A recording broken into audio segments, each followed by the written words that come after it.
Nous devons donc faire progresser la paix, par la diplomatie, le dialogue et les organisations multilatérales, et non pas laisser quelques pays opposer leur veto ou leur droit de vote et bloquer tout ce qui parle de progrès dans le monde.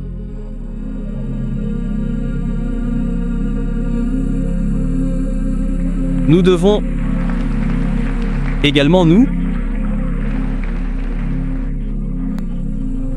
attaquer à des questions délicates, telles que le fardeau de la dette qui freine de nombreuses économies en développement. Nous devons réformer l'architecture financière mondiale et combler le déficit de financement du développement. Oui, le FMI et la Banque mondiale doivent également être réformés. Il ne peut s'agir d'institutions qui continuent de représenter uniquement les intérêts occidentaux. La réforme doit l'heure n'est plus à la rigolade, l'heure n'est plus à la blague.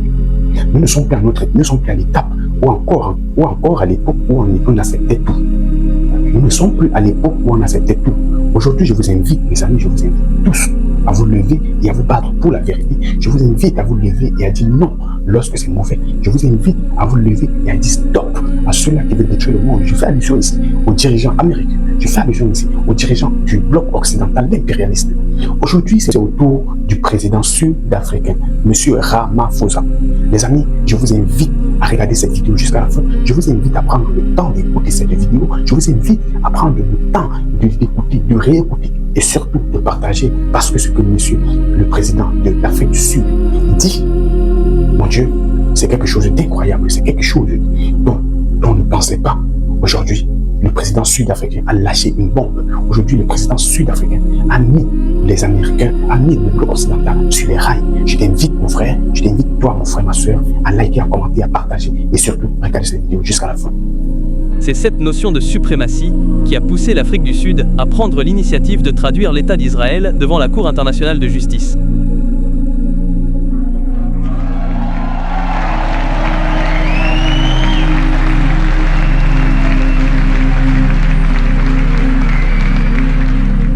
Et même en le faisant,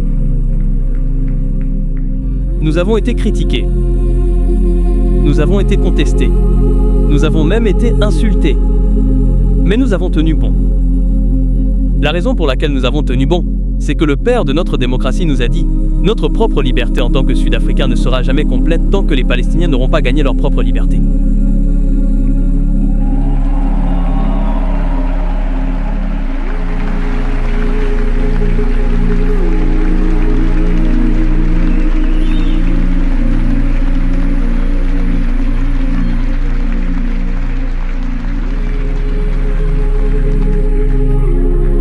Nous sommes donc heureux aujourd'hui que de nombreux autres pays aient compris que les Sud-Africains n'avaient pas l'intention de poursuivre l'État d'Israël devant la Cour internationale de justice.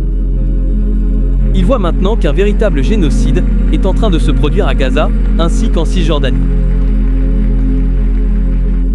Et maintenant, des guerres illégales sont menées contre d'autres pays où des milliers et des milliers d'innocents sont tués par des bombes et des drones. Et pourtant, tout cela devrait servir à construire des hôpitaux et des écoles, plutôt qu'à tuer des innocents.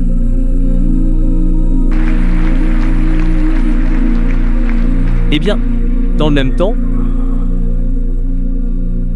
la menace d'une crise climatique ne cesse de s'aggraver. Le niveau des mers monte et rend de nombreux pays du monde entier pauvres. Des milliards de personnes dans le monde souffrent de la faim, n'ont pas de travail et ont peu de compétences. Les inégalités au sein des pays et entre eux se creusent. De nombreuses sociétés deviennent plus fragmentées et isolées. Le discours et le débat politique sont remodelés par des algorithmes qui alimentent l'extrémisme et la haine. Et c'est une bonne chose aujourd'hui que vous participez tous à cette mobilisation progressiste mondiale pour changer le discours et montrer au monde qu'il existe des personnes progressistes qui veulent que les bonnes choses soient faites dans le monde. Je vous applaudis et je vous remercie de vous lever pour montrer à ceux qui sont puissants que vous ne serez pas le pouvoir.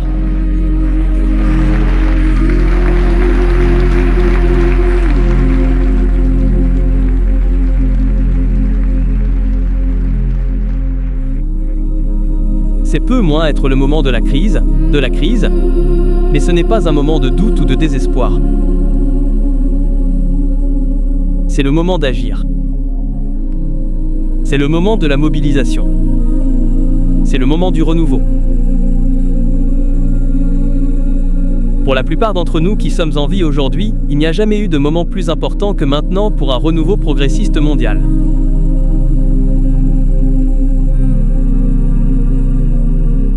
Un renouveau qui a confiance en ses valeurs, qui est clair dans l'objectif de ses croyances et qui est uni dans sa détermination.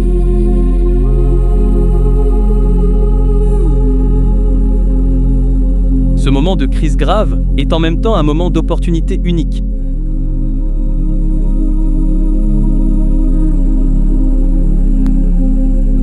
C'est l'occasion de galvaniser, de rassembler les forces du changement progressiste, de forger une nouvelle voie de paix, de démocratie et de justice sociale.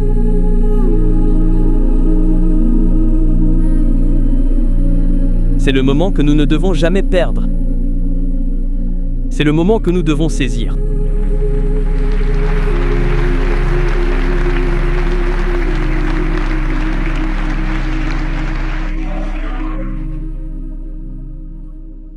Et c'est aussi l'occasion pour une nouvelle génération de personnes progressistes d'émerger et de développer une vision d'un monde meilleur.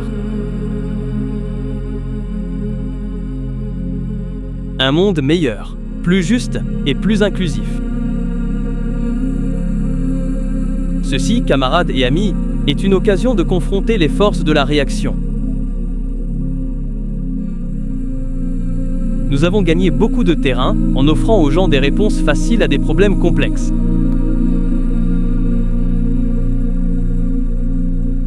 Elles ont exploité des griefs légitimes concernant l'emploi, la sécurité, l'identité, et elles ont redirigé les peurs et la colère des gens vers les plus vulnérables. La réponse progressiste ne peut pas se limiter à l'opposition. Nous devons offrir quelque chose de mieux. Nous devons parler des véritables préoccupations des travailleurs, des communautés qui se sentent laissées pour compte, des jeunes qui ne peuvent pas envisager un avenir qui ait du sens pour eux.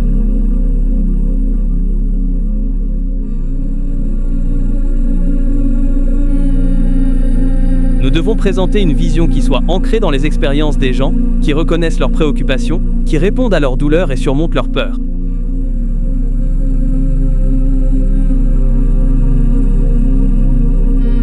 Nous devons suivre une voie qui soit autonomisante et inclusive à travers le monde.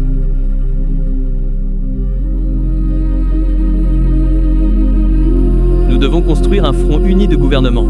Et je suis très heureux qu'il y ait un certain nombre de gouvernements représentés ici aujourd'hui.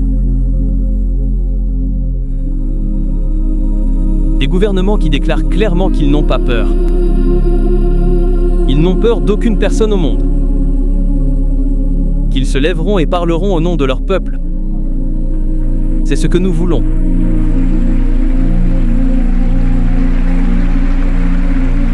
Il est également bon d'avoir une vision politique.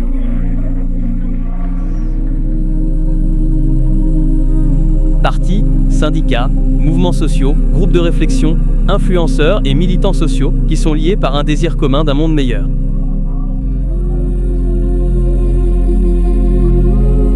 Il existe un monde meilleur que nous pouvons construire ensemble.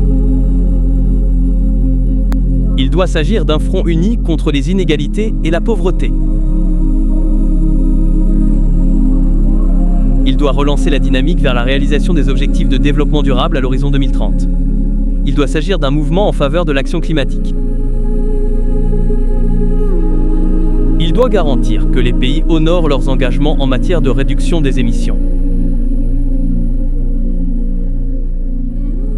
Nous devons construire un mouvement mondial qui permette aux pays d'entreprendre des transitions justes et inclusives, qui favorisent le développement social et économique, tout en protégeant les communautés et les travailleurs touchés dans le monde entier.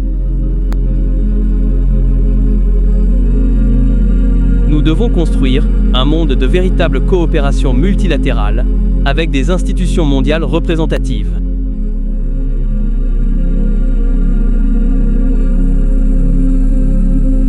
Nous devons rester fermes sur la réforme des institutions mondiales. Les Nations Unies ne peuvent pas continuer à fonctionner comme par le passé.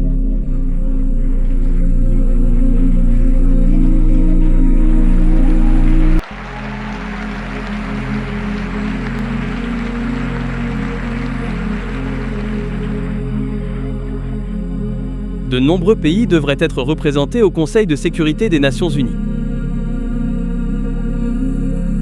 Nous avons tout le continent africain, avec 1,4 milliard d'habitants.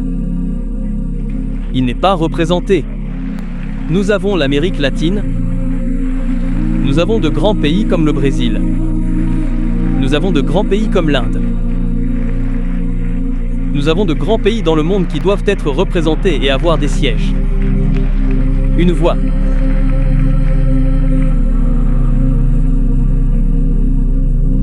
Nous devons donc faire progresser la paix, par la diplomatie, le dialogue et les organisations multilatérales, et non pas laisser quelques pays opposer leur veto ou leur droit de vote et bloquer tout ce qui parle de progrès dans le monde.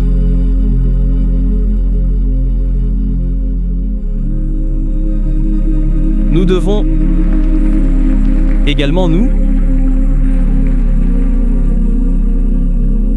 attaquer à des questions délicates, telles que le fardeau de la dette qui freine de nombreuses économies en développement. Nous devons réformer l'architecture financière mondiale et combler le déficit de financement du développement. Oui, le FMI et la Banque mondiale doivent également être réformés. Il ne peut s'agir d'institutions qui continuent de représenter uniquement les intérêts occidentaux. La réforme doit donc être globale.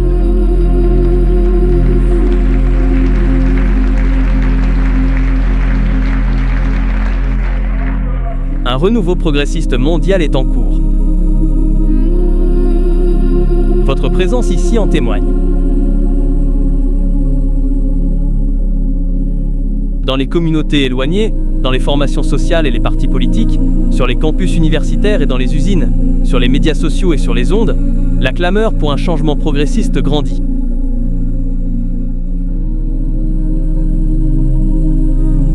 Et aujourd'hui, ici à Barcelone, ce rassemblement à Barcelone donne un élan plus fort à ce renouveau.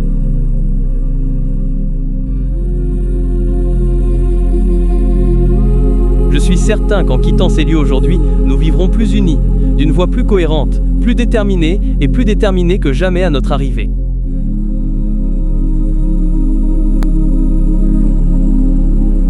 Je repars donc pour l'Afrique, encouragé.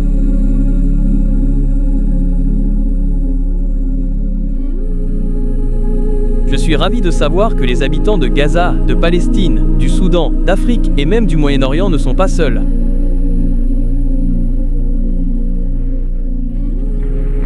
Ils ont votre soutien. Merci beaucoup. Merci.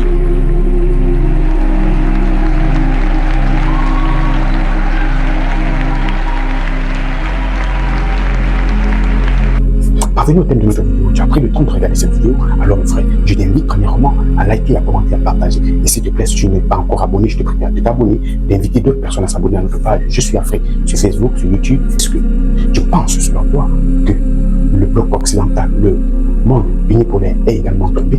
Est-ce que tu penses que l'hégémonie occidentale est finie?